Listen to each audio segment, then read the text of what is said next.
Daily Reading Plan. Day 38. Acts 23. Paul, looking steadfastly at the council, said, "Brothers, I have lived before God in all good conscience until today." The high priest, Ananias, commanded those who stood by him to strike him on the mouth. Then Paul said to him, "God will strike you, you whitewashed wall. Do you sit to judge me according to the law, and command me to be struck contrary to the law?" Those who stood by said, "Do you malign God's high priest?" Paul said, "I didn't know, brothers, that he was high priest. For it is written, you shall not speak evil of a ruler of your people." But when Paul perceived that the one part was Sadducees and the other Pharisees, he cried out in the council, "Men and brothers, I am a Pharisee, a son of Pharisees. Concerning the hope and resurrection of the dead I am being judged." When he had said this, an argument arose between the Pharisees and Sadducees, and the crowd was divided. For the Sadducees say that there is no resurrection, nor angel, nor spirit, but the Pharisees confess all of these. A great clamor arose, and some of the scribes of the Pharisees' part stood up, and contended, saying, "We find no evil in this man. But if a spirit or angel has spoken to him, let's not fight against God." When a great argument arose, the commanding officer, fearing that Paul would be torn in pieces by them, commanded the soldiers to go down and take him by force from among them and bring him into the barracks. The following night, the Lord stood by him and said, "Cheer up, Paul, for as you have testified about me at Jerusalem, so you must testify also at Rome." When it was day, some of the Jews banded together and bound themselves under a curse, saying that they would neither eat nor drink until they had killed Paul. There were more than 40 people who had made this conspiracy. They came to the chief priests and the elders, and said, "We have bound ourselves under a great curse to taste nothing until we have killed Paul. Now therefore, you with the council inform the commanding officer that he should bring him down to you tomorrow, as though you were going to judge his case more exactly. We are ready to kill him before he comes near." But Paul's sister's son heard they were lying in wait, and he came and entered into the barracks and told Paul. Paul summoned one of the centurions and said, "Bring this young man to the commanding officer, for he has something to tell him." So he took him and brought him to the commanding officer and said, "Paul, the prisoner, summoned me and asked me to bring this young man to you. He has something to tell you." The commanding officer took him by the hand, and going aside, asked him privately, "What is it that you have to tell me?" He said, "The Jews have agreed to ask you to bring Paul down to the council tomorrow, as though intending to inquire somewhat more accurately concerning him. Therefore don't yield to them, for more than 40 men lie in wait for him, who have bound themselves under a curse to neither eat nor drink until they have killed him. Now they are ready, looking for the promise from you." So the commanding officer let the young man go, charging him, "Tell no one that you have revealed these things to me." He called to himself 2 of the centurions, and said, "Prepare 200 soldiers to go as far as Caesarea, with 70 horsemen and 200 men armed with spears, at the 3rd hour of the night." He asked them to provide mounts, that they might set Paul on one, and bring him safely to Felix the governor. He wrote a letter like this: "Claudius Lysias to the most excellent governor Felix, greetings. This man was seized by the Jews, and was about to be killed by them when I came with the soldiers and rescued him, having learned that he was a Roman. Desiring to know the cause why they accused him, I brought him down to their council.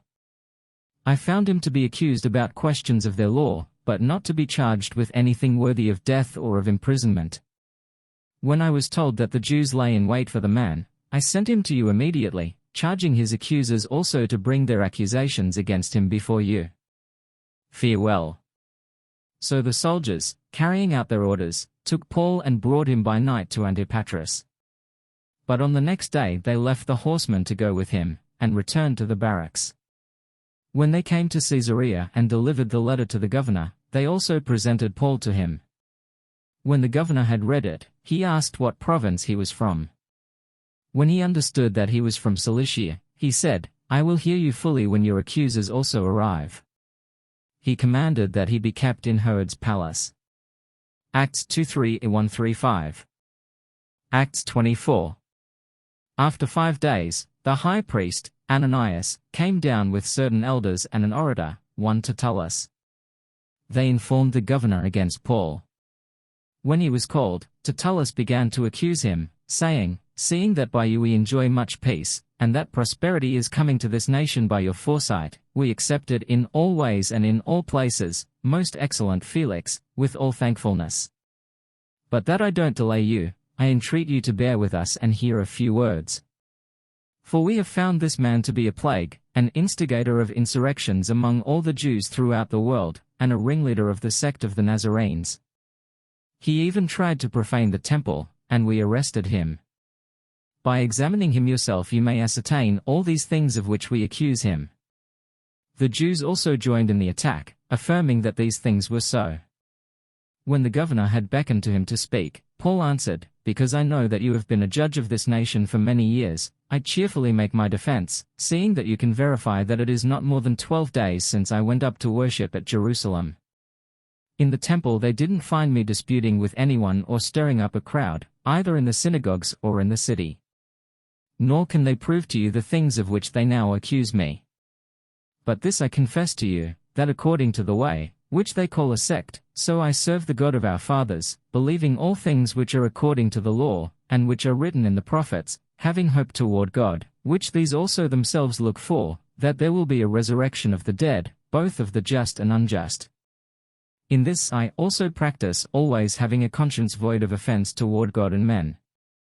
Now after some years, I came to bring gifts for the needy to my nation, and offerings, amid which certain Jews from Asia found me purified in the temple, not with a mob, nor with turmoil. They ought to have been here before you and to make accusation if they had anything against me. Or else let these men themselves say what injustice they found in me when I stood before the council, unless it is for this one thing that I cried standing among them, concerning the resurrection of the dead I am being judged before you today." But Felix, having more exact knowledge concerning the way, deferred them, saying, "When Lysias, the commanding officer, comes down, I will decide your case." He ordered the centurion that Paul should be kept in custody and should have some privileges, and not to forbid any of his friends to serve him or to visit him. After some days, Felix came with Drusilla his wife, who was a Jewess, and sent for Paul and heard him concerning the faith in Christ Jesus. As he reasoned about righteousness, self-control, and the judgment to come, Felix was terrified, and answered, "Go your way for this time, and when it is convenient for me, I will summon you." Meanwhile, he also hoped that money would be given to him by Paul, that he might release him. Therefore also he sent for him more often and talked with him. But when 2 years were fulfilled, Felix was succeeded by Porcius Festus, and desiring to gain favor with the Jews, Felix left Paul in bonds. Acts 2:4-127. Acts 25. Festus therefore, having come into the province, after 3 days went up to Jerusalem from Caesarea. Then the high priest and the principal men of the Jews informed him against Paul, and they begged him, asking a favor against him, that he would summon him to Jerusalem, plotting to kill him on the way. However, Festus answered that Paul should be kept in custody at Caesarea, and that he himself was about to depart shortly. "Let them therefore," he said, "that are in power among you go down with me, and if there is anything wrong in the man, let them accuse him." When he had stayed among them more than 10 days, he went down to Caesarea, and on the next day he sat on the judgment seat, and commanded Paul to be brought. When he had come, the Jews who had come down from Jerusalem stood around him, bringing against him many and grievous charges which they could not prove, while he said in his defense, "Neither against the law of the Jews, nor against the temple, nor against Caesar, have I sinned at all." But Festus, desiring to gain favor with the Jews, answered Paul and said, "Are you willing to go up to Jerusalem and be judged by me there concerning these things?" But Paul said, "I am standing before Caesar's judgment seat, where I ought to be tried. I have done no wrong to the Jews, as you also know very well. For if I have done wrong and have committed anything worthy of death, I don't refuse to die, but if none of those things is true that they accuse me of, no one can give me up to them. I appeal to Caesar." Then Festus, when he had conferred with the council, answered, "You have appealed to Caesar. To Caesar you shall go." Now when some days had passed, King Agrippa and Bernice arrived at Caesarea and greeted Festus. As he stayed there many days, Festus laid Paul's case before the king, saying, "There is a certain man left a prisoner by Felix, about whom, when I was at Jerusalem, the chief priests and the elders of the Jews informed me, asking for a sentence against him. I answered them that it is not the custom of the Romans to give up any man to destruction before the accused has met the accusers face to face and has had opportunity to make his defense concerning the matter laid against him.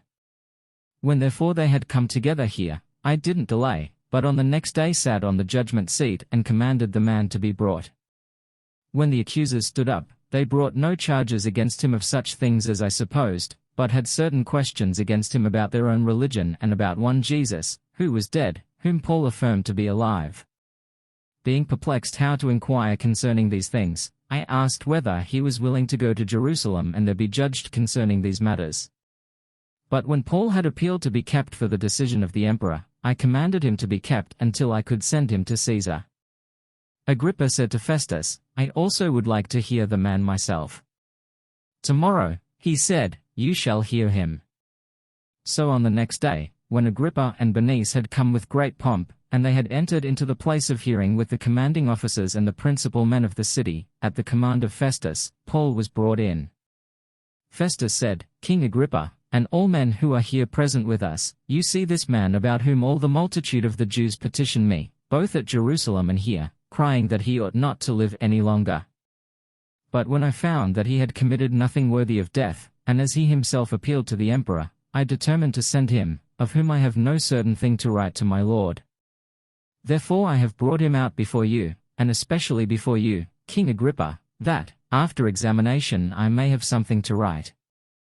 For it seems to me unreasonable, in sending a prisoner, not to also specify the charges against him." Acts 2:5-1-7.